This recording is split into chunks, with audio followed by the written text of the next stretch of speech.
Hey, so I just made this live video in Slovene, and I'm gonna make pretty much a parallel of what I told in English as well, because there are a few people out there that I want to connect with, like Shannon and Dawn and Cece and so on, like all my English speaking friends. Because like what happened was, like, on the 11th of March, I found out that a dear friend from childhood departed, and then on the 12th I went for his funeral, and I think on the 12th I also made a recording in my car that I just posted then uncut, unchanged on Facebook. And on the 14th of February I did a real, like, proper live that I just went live and spoke my heart out and then published it without changing anything. And I was thinking today that, okay, I found out about his departure on the 11th of March, and then I did the first Facebook Live on the 14th, I guess, like the proper Facebook Live on the 14th of March. But it didn't take me 3 days to make the first Facebook Live. It actually took me 7 years, because I graduated in September of 2012, and then I started my own company in October 2012. And the first thing I did was I took up coaching, because it's like when I started to drive a car, I didn't just sit there and sit into the car and drive and hope that everything goes well. No, first I went to driving school, I had driving lessons, and I got a license, and then I started driving. So I thought, okay, now this is like another vehicle. It's an income vehicle, it's a success vehicle, but still it's a vehicle, and I want to learn how to drive it. So I participated in a coaching group for, I think, 2 or 3 weeks. And we had these weekly exercises that we had to fulfill, like do something every week. And I was so diligent, devoted, dedicated, present. I did everything this woman told us to do. Sandy Krakowski, I think. Didn't know Cece. If you're looking for coaching now, I say go to CC President or Tiha Wecker. One of the two. These are really my favorites currently. But I started out, I didn't know much. I just found out this Sandy Krakowski. So I did all these exercises for 2 or 3 weeks until she told us, okay, now for your visibility, make a video and post it on Facebook and tell the people what your business is about, what your mission is about, what is your product or service. And when that task came, I left the group. I was like, this is bullshit, I'm not gonna do this is so ridiculous, this is a stupid group. I left the group because I had this unrealized, disempowering belief that I wasn't good enough, that I was not proper enough to make a video and to share my face on video with other people, because they would judge me and what would they say and blah blah blah. And I was like, now I'm like, well, we're all people. I can make a mistake. I may not know exactly what to say, and I may lose track of thought, but hasn't that ever happened to you? So but back then, this was such a strong disempowering belief for me that I couldn't make a live video for 7 years, not 7 days, not 7 weeks, not 7 months, 7 years. And I was at a seminar today, and this guy on stage said something like that there's a place in Africa where people believe that if you catch an albino child and you cut its hand off, and you give this hand or limb, whatever, of the albino child to a witch doctor, that this witch doctor can then make a potion that you can, I think, drink or whatever and get rich. And to me that felt like total mumbo jumbo, like, who believes that? He just made this up to shock us or whatever. But then, as if he were reading my mind, he said, okay, so has anyone in the room ever heard of this belief? And like 20 people raised their hands, and I was like, oh my god. So he didn't just make it up. And in the same way, I was talking with a dear friend a few days ago, and I told her I want to renovate my bathroom, so I want to, remove all the tiles and then check out the plumbing, and if plumbing needs to be checked, then do that, and then put on new tiles. and that I was making a budget to make this happen. And then she was looking at me and she said, yeah, okay, Lothar, but do you know why are there tiles in bathrooms? And I was looking at her for a few seconds and then we both started laughing like, I have no idea, because that's how it is. That's how everyone does it. I've only seen one bathroom in my life that didn't have tiles. And she said, yeah, but you know, with all this, like all these technology development, and there must be like a waterproof paint that you can just paint the walls with, and you don't need tiles, do you? I don't know. And I have no idea. I never thought about this question at all, because it was just such a deep-rooted belief for me that a bathroom needs tiles. But then again, some bathrooms only have tiles up to a specific height, and then there's just paint on the walls like in every other room, so I really don't know. And if someone does, please let us know in the comments or make another video yourself or whatever. But why are there tiles in the bathroom? And I'm not making this video because I think I have something really important to share with the world, or that I'm gonna change someone's life or whatever. It's just, if I do, great.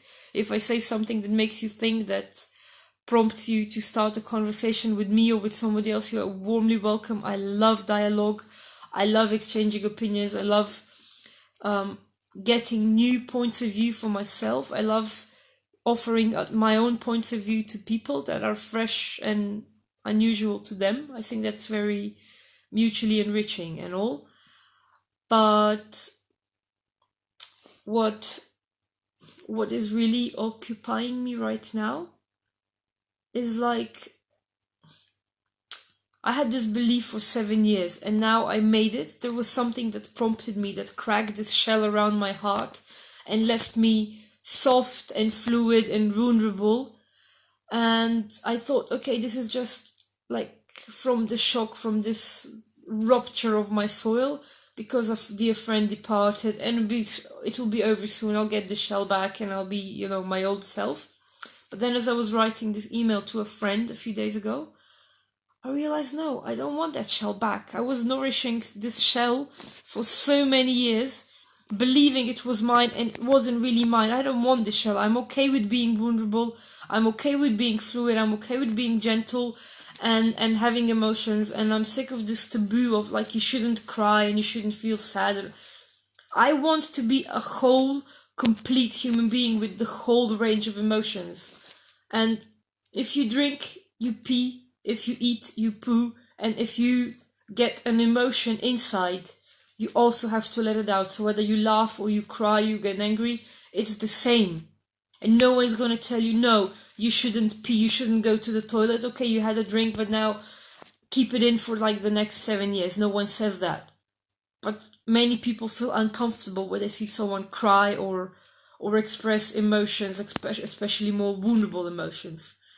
So once I've gotten over this, okay, let me tell you a story. I think that will explain what I'm doing here, basically. Because when I was like 15 or 16, me and my grandma went for canyoning because we both wanted this experience. So we took a guide, we went canyoning, and we were partly climbing down, partly jumping down and swimming and exploring this canyon. It was a really beautiful experience. And then at the end, like after like an hour, 90 minutes, there was this beautiful, serene pond, very shallow, like 3 meters long. And I was like, okay, such a relief. We're done. We are here. It's finished. We can just stand up, walk away, go to the van and go home. And then I swam to the end of this pond and I stood up to go to the car. And this pond was like 15 meters in the air. It was like a waterfall. And there was like another pool of water below. And I was looking at the guy like, are you serious? We have to jump? And there was no other way down. So we had to jump for like 15 meters. I don't know in whatever miles or yards or what feet or whatever you use, if you don't use meters. But Google 15 meters, it was high. I had never jumped that high before. I was afraid. I didn't want to. I wanted to go back the whole route just so that I didn't have to jump. But there was no way back. He said, we're not going back, you have to jump. So, despite all my fear and not wanting to, I felt like there was nothing else left. So I jumped. And the sensation when I landed and I was still alive and I conquered my fear, that was like the most amazing thing. And then I realized that there was like a side path going up, not all the way to the waterfall, to this pool where I jumped from, but like maybe 1 or 2 meters lower, but still high enough, so like 12, 13 meters. So I went up the little path, the little narrow path, all the way to the top, and I jumped again and again and again and again, I think 5 or 6 or 7 times, just so that my body would remember on a cellular level, on a deep core level, that I dare do this. I can act in spite of fear, in spite of insecurity, in spite of not wanting to. And I jumped and I jumped and I jumped, and even still today, I mean not today, but yeah, nowadays I still have this ritual of overcoming my fear and surrendering to whatever, God, the universe, higher forces, my higher self, whatever you call this. I surrender. I take a leap of faith and I jump like from a 13 meter cliff into the water. And I love the process. I love noticing how I respond from year to year, how I conquer my fear, how I do. And these live videos are just the same. I jumped a few days ago, 5-6 days ago. I jumped for the first time making this live video, even though I was too afraid to do it for 7 years. And now I did it. And now I want to jump again and again and again and again, just so that I remember that I can do this. And this is no longer me. I'm too strange or too unpretty or too non-binary or too whatever to make a video and have people look at me. This is no longer me. The me now, I can do this. I can make live videos. I can talk about things that are important to me, that are interesting to me. It's like alternative to the bonsais and to the like prose and poetry that I write. So this is just my words expressed in another way that is unfamiliar, but I'm making it comfortable. So that's pretty much the only reason why I'm doing this, and I'm gonna have fun with it. I'm gonna share like piece of my mind, or just, I don't know, a part of the day or whatever happened, and I'm gonna keep doing this, share topics that I find interesting or appealing. And if someone gets something from that, that's great. If you feel like giving feedback, like discussing with me, like discussing something with someone else, if it gives you food for thought, that's great. I love interaction. But if not, that's okay too, because I'm basically jumping from the cliff, off the cliff, for myself. Because I have so many ideas, so many projects, so many things that I want to do. And I've been carrying them around like these seeds in my mind or in my heart. And I haven't done much or anything about many of these ideas because, again, this is connected to my limiting beliefs. And I'm really sick of playing small. And I want to go all in, and I want to leave my comfort zone, and I want to do things that are frightening and scary, like creating a group, adding people, making a live video about something that might be only important to me and no one else. I don't give. Okay? I'm doing this for myself, to jump off the cliff, to learn that I can do things I thought I couldn't do. And basically that's it. And if someone does know why we have tiles in the bathroom, is that necessary or not? Or could I personally just get away with like waterproof paint?